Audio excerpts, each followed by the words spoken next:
Hello friends, स्वागत है आप सभी का हमारे साइंटिफिक चैनल पे। आज के इस वीडियो में हम फिजिक्स के कुछ कॉमन क्वेश्चन के आंसर डिस्क्राइब फॉर्म में देखने वाले हैं। वीडियो को लास्ट तक देखिएगा क्योंकि वीडियो में आपको बहुत कुछ नया जानने को मिलेगा। फिजिक्स के कुछ कॉमन क्वेश्चन जैसे कि पदार्थ कौन चीज़ से बने हुए हैं, क्या टाइम कहीं ऑपोजिट डायरेक्शन में चलता है, या तो फिर सारे एंटी मैटर्स कहाँ चले गए, जीवन की उत्पत्ति कैसे हुई। फिजिक्स और केमिस्ट्री में हम जो सारे थ्योरम या तो फिर थ्योरीज पढ़ते हैं उसका अल्टरनेट थ्योरीज क्या क्या हो सकते हैं, ऐसे बहुत सारे क्वेश्चन का आंसर आप जानने वाले हो, इसलिए वीडियो को लास्ट तक जरूर देखें। तो हमारा फर्स्ट जो क्वेश्चन है, what is matter made up, पदार्थ किस चीज़ से बने होते हैं। इन बेंगोली पदार्थों की दिए तोरी হয়। तो हमारा फर्स्ट क्वेश्चन का आंसर आप सिंपली आपको कुछ एक सोच लीजिए, ठीक है। आप कुछ भी सोच लीजिए कि पदार्थ किस चीज़ से बने होते हैं, और आप जैसे गूगल भी करोगे ना तो आपको आंसर जो मिलेगा, या तो फिर आप में से अधिकतर जो सोचे होंगे वो ये सोचे होंगे कि पदार्थ एटॉम्स एंड मॉलिक्यूल से बने हैं, अणु एंड परमाणु से बने हुए हैं।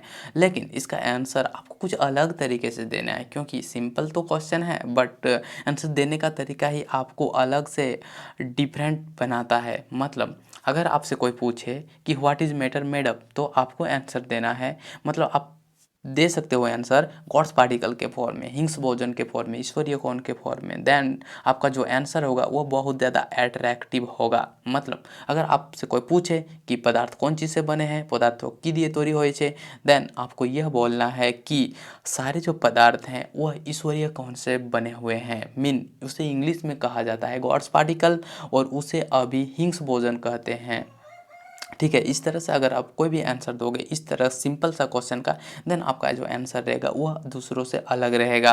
तो आप इसका आंसर क्या दे सकते हो, इसका आंसर आप दे सकते हो गॉड्स पार्टिकल। तो चलिए हम नेक्स्ट देखते हैं कि हमारा नेक्स्ट क्वेश्चन क्या है। व्हाई ग्रेविटी इज वाइड, क्यों गुरुत्वाकर्षण बहुत अजीब है। কেন গুরুত্বাকর্ষণ বল সব থেকে একটু আলাদা ধরনের হয়। तो गुरुत्वाकर्षण जो बल है वह दूसरों बल से अजीब माना जाता है, क्यों। वो इसलिए क्योंकि गुरुत्वाकर्षण को आप फील कर सकते हो बट इसे प्रूव्ड नहीं कर सकते हो। मतलब देखिए, गुरुत्वाकर्षण एक ऐसा फोर्स है जिसे सबसे वीकेस्ट फोर्स में माना जाता है। कि सबसे वीकेस्ट फोर्स क्या है, जैसे कि बहुत तरह के फोर्स होते हैं जो कोवैलेंट बॉन्ड होते हैं, इलेक्ट्रोवैलेंट बॉन्ड में जो फोर्स लगते हैं, न्यूक्लियर फोर्स में लगते हैं, कोलम्बिय फोर्स लगता है।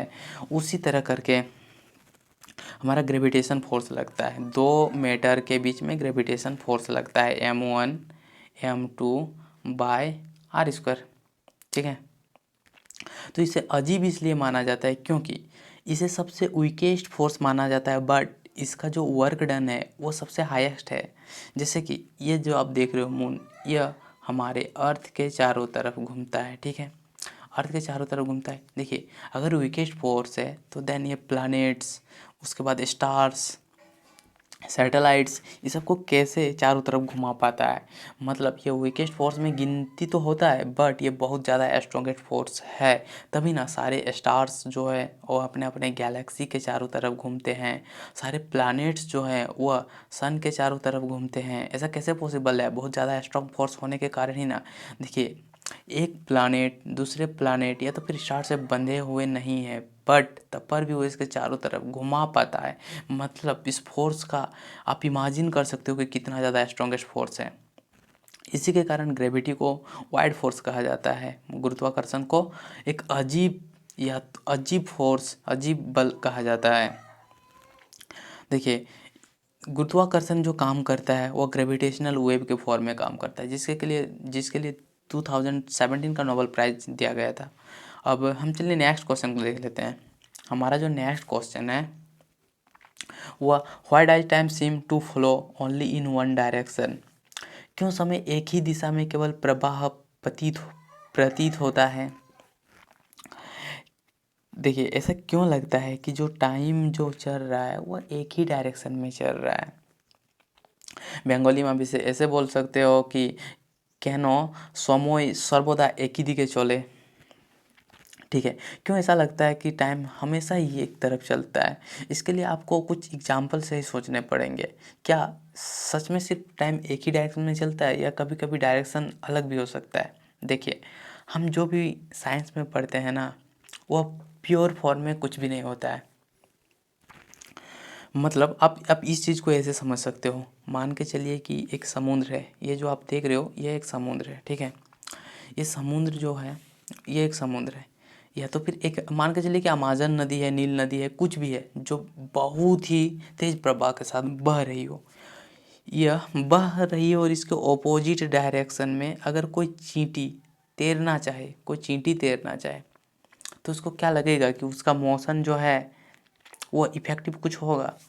ये इधर चल रही है, नदी बहुत स्पीड से जा रही है समुद्र की तरफ, एक चींटी उसमें गिर गई, वो तैर के इस तरह ऊपर उठना चाह रहे, तो उसको कभी भी क्या लगेगा कि सर्वदा ये लगेगा कि ये नदी नीचे की तरफ ही आ रही है, क्योंकि इसका मोशन जो है ना ये बहुत ही कम होता है, इसी के कारण ऐसा लगता है। ये तो एक छोटा सा एग्जाम्पल है, एक चींटी और एक समुद्र या तो फिर एक नदी का। आप खुद को इमेजिन करो कि आप जो सारे इफ़ेक्टिव काम करके यह प्रूव करना चाहते हो कि टाइम का अलग डायरेक्शन हो सकता है, तो आप कितना छोटे छोटे काम करते होंगे या तो फिर देखते होंगे।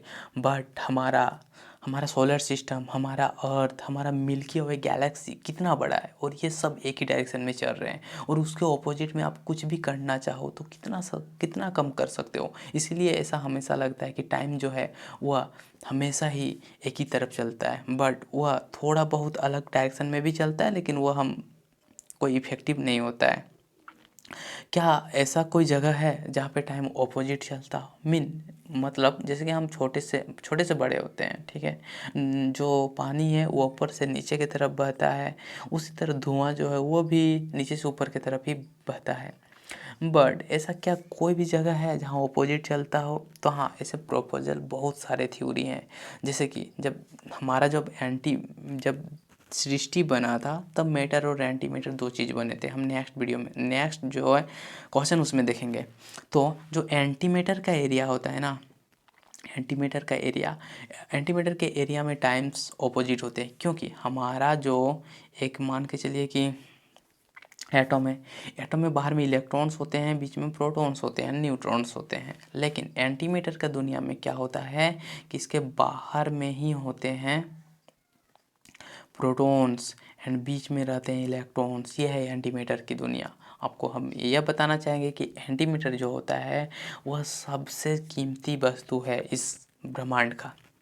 तो एंटी मैटर की जो दुनिया है उसमें टाइम ऑपोजिट डायरेक्शन में बहता है। तो चलिए नेक्स्ट देखते हैं। नेक्स्ट हमारा क्या क्वेश्चन है, where did all the antimatter go? कहाँ सारे प्रतिकण चले गए हैं? इन बेंगोली आप इसे बोल सकते हो कि एंटी मैटर कोथाय चले गए। तो एंटी मैटर कहाँ चले गए? देखिए एंटी मैटर क्या होता है उसको तो मैंने लास्ट बताने का कोशिश आपको किया। एंटी मैटर का एक अलग दुनिया होता है, वहाँ सारे प्रोटॉन्स बाहर बाहर में घूमते हैं और बीच में इलेक्ट्रॉन्स होते हैं। वहाँ हर कुछ ऑपोजिट होता है, वहाँ टाइम भी ऑपोजिट चल सकता है। और वह जो दुनिया है उसमें वो कहाँ चले गए? देखिए ऐसा कुछ कुछ प्रोपोजल थ्योरी हैं कि अलग अलग गैलेक्सीज में एंटी मैटर हो सकते हैं, बट हमारा जो गैलेक्सी है मिल्की वे वहाँ एंटी मैटर नहीं है। जब सृष्टि हुआ था ब्रह्मांड, ये सारा दुनिया जब बना था, लाइक आप बोल सकते हो कि बिग बैंग के टाइम, तो उस टाइम बराबर इक्वल क्वांटिटी में मैटर एंड एंटी मैटर्स बने थे। देखिए मैटर का तो अभी फ़िलहाल उतना ज़्यादा अभी हम मैटर के दुनिया में हैं, मतलब वहाँ पे इलेक्ट्रॉन्स घूमते हैं और प्रोटॉन बीच में है। लेकिन एंटी मैटर का खासियत जानते हो, अभी भी हमारे दुनिया में सबसे ज़्यादा कीमती वस्तु अगर बोलो तो वो एंटी मैटर है। तो एंटी मैटर जो हैं वो सृष्टि जब हुआ था, बिग बैंग थ्योरी जब हुआ था, तब बिग बैंग जब हुआ था तब इक्वल क्वांटिटी में बने थे, बट वो हमारे ब्रह्मांड से धीरे धीरे विलुप्त हो गए। यानी अलग अलग कोई गैलेक्सी में एंटी मैटर हो सकता है। ये एक प्रोपोजल थ्योरी है, बट सच्चाई क्या है यह किसी को नहीं पता। तो चलिए नेक्स्ट देखते हैं क्या है। हम भौतिक विज्ञान का एक एकीकृत सिद्धांत पा सकते हैं। Can we find a unified theory of physics? जी हाँ, फिजिक्स में से बहुत सारे थ्योरी हैं, या तो फिर फिजिक्स और केमिस्ट्री में हम बहुत सारे थ्योरीज को कर सकते हैं एकीकृत। मतलब आप इसे ऐसे मान सकते हो कि देखिए जो स्ट्रिंग थ्योरी है, स्ट्रिंग थ्योरी एक ऐसा थ्योरी है जिसके मदद से हर किसी को कंपेयर करने का कोशिश किया जा रहा है, बट मैं आपको उसको बारे में अभी नहीं बताऊंगा। एक सिंपली एग्जांपल देके बता रहा हूँ कि अब ये जो स्पेस है, स्पेस है जिसे पहले खाली माना जाता था कि स्पेस कुछ भी नहीं है, और टाइम जो है उसे एब्सोल्यूट माना जाता था। बट आइंस्टाइन ने यह प्रूव किया कि स्पेस और टाइम एक दूसरे से बंधे हुए हैं। स्पेस और जो टाइम होता है वो एक दूसरे से बंधे होते हैं। स्पेस एंड टाइम ये एक ही साथ रहते हैं, जिसे थ्योरी ऑफ रिलेटिविटी कहा जाता है। तो पहले टाइम का जो थ्योरी था कि टाइम एब्सोल्यूट होता है, मतलब अगर आपके यहाँ 5 मिनट टाइम गया तो आप कहीं भी जाओगे वहाँ भी 5 मिनट ही टाइम लॉस गया होगा। तो इसी तरह करके जो अलग अलग थ्योरी थे, ये टाइम का थ्योरी था, फिर स्पेस का थ्योरी था कि जो हमारा स्पेस है वो खाली है, वहाँ पे कुछ भी मैटर या तो फिर कुछ भी नहीं एग्जिस्ट करता है। बट थ्योरी ऑफ रिलेटिविटी यह प्रूव करता है कि स्पेस और टाइम एक दूसरे से गूंथे हुए हैं, बंधे हुए हैं।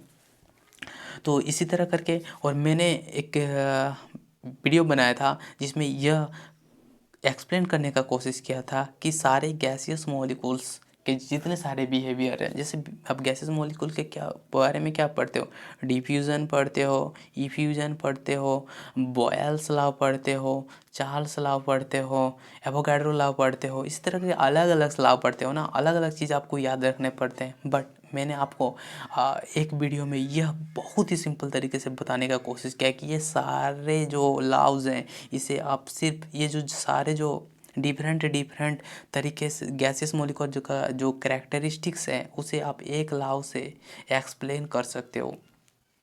तो इसी तरह करके आप फिजिक्स और केमिस्ट्री के फील्ड में एक यूनिफाइड थ्योरी बना सकते हो, या तो फिर हम पा सकते हैं। तो चलिए नेक्स्ट देखते हैं। नेक्स्ट जो ये है कि कैसे निर्जीव पदार्थ है जीवन का आविर्भाव हुआ।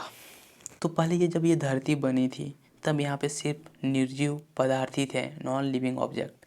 देन वहाँ से कैसे लिविंग ऑब्जेक्ट यानी हम आप पेड़ पौधे बन गए।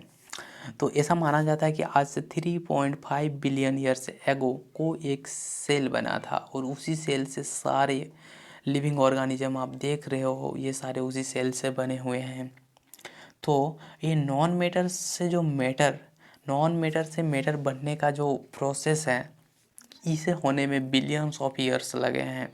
और एट फर्स्ट ऐसा खुद से डिवाइड होने वाला पहले ऑर्गेनिज्म बना था। मतलब मैंने एक वीडियो में आपको यह भी बताया था कि नॉन मैटर से मेटलिक पदार्थ है, नॉन मेटल बनाया जा सकता है, या तो फिर नॉन मेटल जो है उससे मेटल बन सकता है, और मेटल से नॉन मेटल बन सकता है। और हम यह भी जाने हैं कि यूरिया का जो ऑर्गेनिक सिंथेसिस हुआ था, ऑर्गेनिक मॉलिक्यूल भी नॉन मेटल से ही बन सकता है। तो उसी तरफ एट फर्स्ट एक ऑर्गेनिज्म का आविर्भाव हुआ था, और उसी से अलग अलग फॉर्मेट में इतने सारे जीव बने हैं। वीडियो कैसा आपको लगा कमेंट करके ज़रूर बताइएगा। मिलते हैं नेक्स्ट वीडियो में। Thanks for watching this video.